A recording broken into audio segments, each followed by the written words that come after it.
Greetings everyone, this is Force Nature coming at you with an overview of SoulCalibur 6's patch version 2.3. Battle updates. The following changes were made to battles. Fixed certain in-battle behaviors and made balance adjustments. Okay, that's good.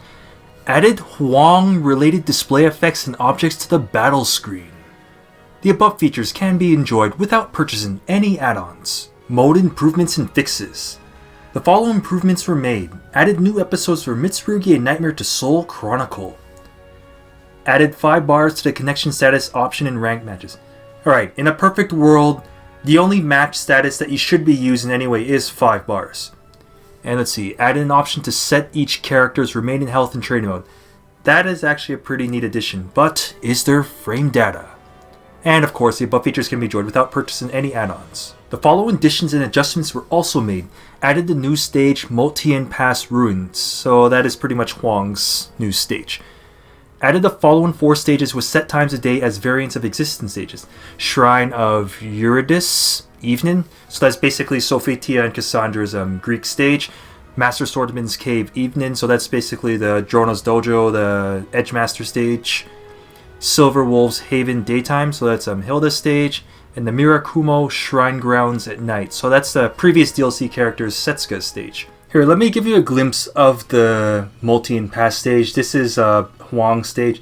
It's essentially a triangle, but it's actually deceptively large in size. Anyways, let me show you the 4 variants of the other stages.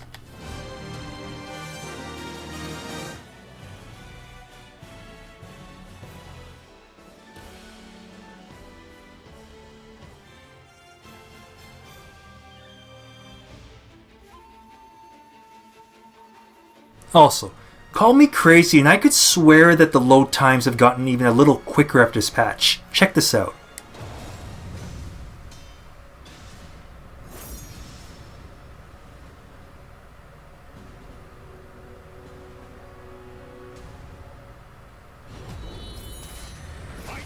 That was fast. Added equipment to the character creation mode that can be enjoyed by those who did not purchase DLC packs 13 and 14. Alright, that's cool. Fixed text errors, fixed other bugs, improved certain features, so all that good stuff. And the above features can be enjoyed without purchasing any add-ons. And what do we have here? The main event. Added data for DLC pack 13 Hwang. Alright, so I'm just going to say straight up here, I'm going to drop a very major hint and let you know that a Hwang guide is going to be dropping pretty soon. So basically go hit that subscribe button if you haven't already. Anyways, let's see, added Hwang as a playable character, added Hwang style mastery mission to Mission Libra of Soul, added Hwang story to Soul Chronicle, so all that good stuff, added Hwang's weapons, equipment, and battle comments to character creation mode, so you basically get all this Hwang stuff to mess around with. Oh, let's see, note, purchase of Season Pass 2 or DLC Pack 13 is required to enjoy this feature, so no free pass. Alright, more Hwang stuff. Added Hwang-related set phrases to chat and casual matches. Added Hwang as an opponent in arcade mode. Oh, is that even if you don't purchase them? Added Hwang section to the museum. Added Hwang-related player card and titles. And yeah, you need Season Pass 2 or DLC Pack 13 to use this stuff. And lastly, added data for DLC Pack 14, Character Creation Set F. So yeah, along with Hwang and pretty much every character in Season Pass 2 had a character creation set with them. I kind of preferred the pacing of Season Pass 1 where you had character parts, where in Season Pass 2 or Season 2 they had character and the parts at the same time. So you end up feeling like you have this huge kind of 3 to 4 month gap in between. So, but yeah, I mean, extra stuff is always good. Let's see, added 43 new items for character creation. Added a new voice for custom male and female characters, 1 each. And of course you need Season Pass 2 and DLC Pack 14 to enjoy the above features. Now let's look at more specific version 2.30 battle adjustments. Alright, as you know, this patch adds Hwang to the SoulCalibur 6 cast. Let's just take a look at the character features. Hwang is a character who excels at close and mid-range with his long-reaching Podao strikes and swift kick attacks. He is equipped with a variety of horizontal attacks that can control opponents' movements and can go on the offensive in virtually any situation. In SoulCalibur 6, Hwang can now employ Life Force techniques using Taoist talismans to instantly close distance from far away, activate special effects, and perform high damage combos. Using these techniques too often, however, comes at the cost of his Life Force. Life Force techniques and Life Force. Hwang can use talismans to unleash special Life Force techniques, which allow him to attack opponents from afar, chip away at opponents' guard stamina upon hit, and more. Every time Hwang uses a talisman to tap into superhuman power, it consumes Life Force. Life Force is displayed as a number below the health gauge. It can range anywhere from -9 to 9, and slightly recovers at the beginning of each battle. Hwang can perform Life Force techniques even when his Life Force is at 0 or below, but he will start the next battle with lower health. The key to victory is knowing when to risk using Life Force to attack, and when to play it safe and preserve health. Auras. Life Force techniques can be used for more than attacking. Hwang can also stick talismans to himself to imbue his body with special auras to power himself up. There are 4 kinds of auras available, and they all carry over between battles, so it's important to consider your overall strategy when using them. Alright, now just some general battle system stuff. Damage equals the amount of health taken away when an attack hits. 1 frame equals 1/60th of a second. Also, a unit used to indicate the passage of time in the game. Attack startup equals the time at which an attack's hitbox becomes active. This list is written from the perspective of when you hit the enemy or with the move in question, or make them guard. Move level equaled the level of strength of an attack when pitted against another attack. There are 3 levels: weak, medium, and strong. Move levels affect battle in the following ways. When 2 attacks land at the same time, the attack with the higher move level is more effective. When there is a large gap in move levels, the stronger move hits without interruption. They influence characters' behavior when the attack is deflected by a guard impact. Attacks with higher move levels have less of an opening after being deflected. They affect the amount of guard stamina that is chipped away when the opponent guards an attack. Attacks with higher move levels reduce the guard stamina more. They affect the amount the character's soul gauge fills when attacking and hitting the opponent. Attacks with higher move levels fill the soul gauge more. The only vertical attacks that can crush an opponent's guard are those with move level is medium or strong. For horizontal attacks, it is only strong. Attacks do less damage when the opponent's health is low, and scaling is higher with weak attacks and lower with medium and strong attacks. So the above points cover the general tendencies of the game, and exceptions may be created as part of balance adjustments. Example, an attack with a move level of strong may become unusable after a guard turn. Yeah, this is some really good general stuff just for SoulCalibur 6, well, in general. Battle system changes. While all characters deal more damage while soul charged, using soul charge sometimes ended in very one-sided fights. You don't say, Namco. So we've lowered the damage increase percentage on soul charge. We've also adjusted the properties of certain soul charge moves for various characters to prevent them from limiting opponents' options too much. If a character is attacked before the defensive properties of a guard impact or reversal edge become active, it is now treated as an impact counter. We've also added combo damage scaling to reverse impacts. These changes were done to make it easier to attack than in the previous version and to prevent creating even more cases in which defensive options were too strong, discouraging players from attacking more proactively instead of waiting and watching. For a similar reason, certain characters' unique abilities also underwent balance adjustments. Oh, nice to see Namco basically address soul charge now. And now let's take a look at changes to vertical attack tracking. To make it easier to be proactive in attacking, vertical attack tracking improves when certain conditions are met. However, this resulted in certain high damage combos starting vertical attacks to be unavoidable by moving to the side, making other characters' moves harder to read. To address this, we've adjusted the conditions required for vertical attacks to have improved tracking. Characters heavily affected by this change have undergone further balance adjustments, such as improvement to their close range horizontal. I'm honestly not a fan of vertical attacks having tracking at all, so I mean, honestly, I'd be perfectly cool if vertical attacks didn't really track at all, but it is what it is, so it's nice to see Namco looking at that kind of thing. Changes to unique commands for reversal edges. Some characters have commands like BBB that can unleash a reversal edge, such as I know like Tira or Talum, for example, have that kind of BBB reversal edge. This was meant to be an easy command for reversal edges, but based on feedback, this resulted in players often using the reversal edge when not intended. Yeah, I mean, Honestly, I mean, reversal edge is honestly kind of cancerous, and making it an automatic input from like a BBB, honestly, I wasn't really a fan of that. To fix this, certain moves that combo into reversal edges no longer do so. This applies to Voldo, Ivy, Tira, and now for general balance adjustments that apply to basically the whole cast and all that kind of stuff. Alright, first one is text fixed for revenge attacks. Added an explanation under defensive properties in combat lessons which states that revenge attacks can resist special low attacks. Alright, that's good to know. Behavior adjustment. Guard impact. Reverse impact. Resist impact. Reverse resist impact. Jeez, that last one's a tongue twister. Too many impacts. Getting hit with an attack immediately after the motion starts, but before defensive properties are active will now trigger an impact counter. Gotta be careful there. Behavior adjustment. Just for resist impact this time. When input in 6B plus G, also known as forward B plus G, with insufficient soul gauge, the input will be treated as 6G or forward G instead of B plus G. Yes, I hate getting reversal edges accidentally. And now balance adjustment. So this is called a nerf now to reverse impact and reverse resist impact. Added scale into the combo damage after the successful reverse impact. And another balance adjustment nerf to soul charge. I think this is what was just said. Reduce the amount of damage scaling on the move while soul charge. This change, however, does not apply to Hawamaru's Rage Explosion. Some more updates for all characters. Some visual adjustments. The sound effects, sound, voices, camera work made adjustments to all aspects of animations. Alright, some tweaks are always good. Behavior adjustment, certain guard impact moves.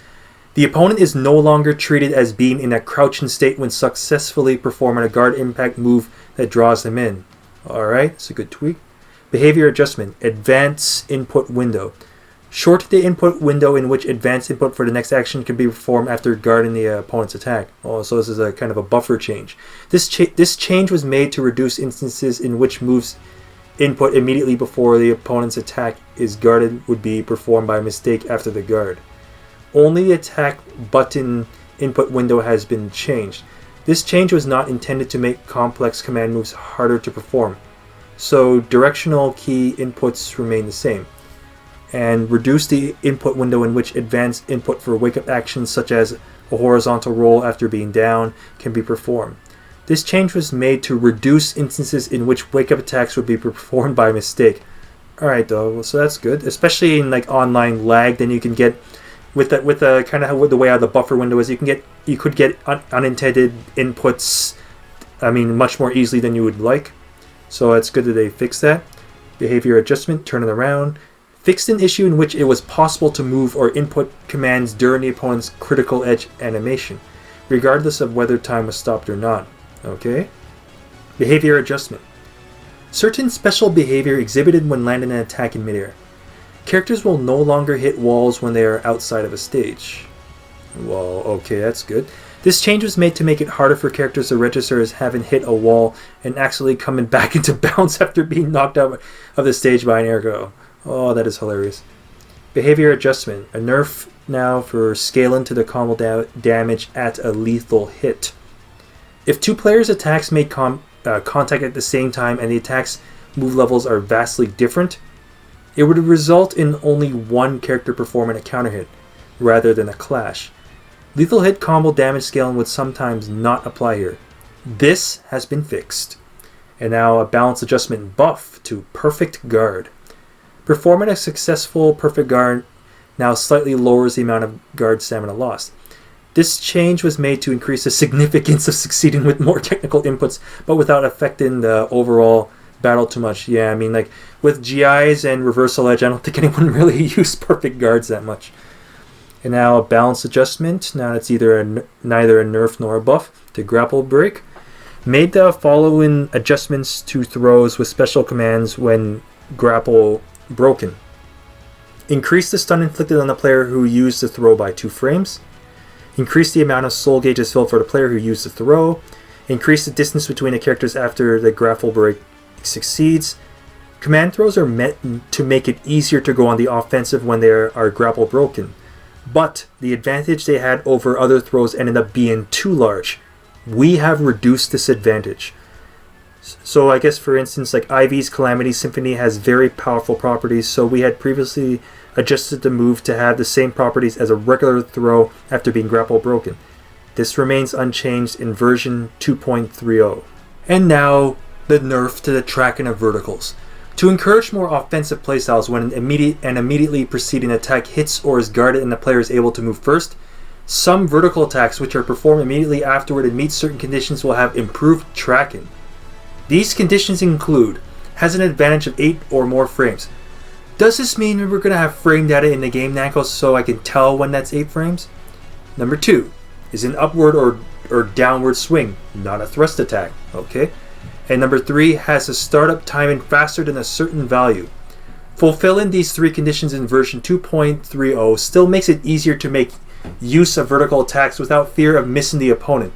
However, by making condition 3 stricter, we've increased the number of situations in which vertical attacks can be evaded with an 8-ray run. Alright, that's good.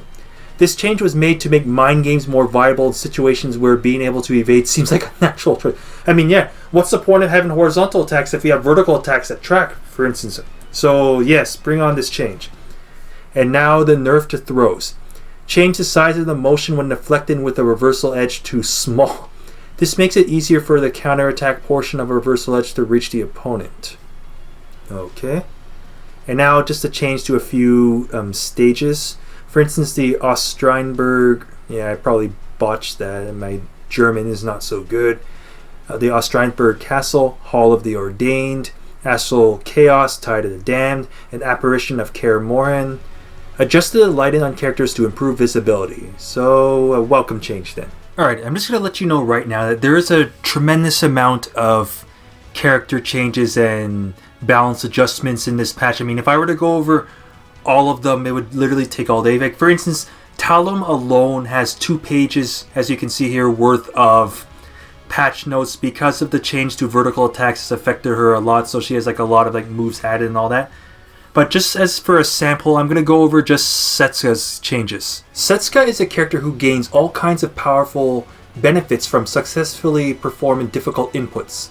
In exchange, her soul gauge was set to fill more solely than other characters.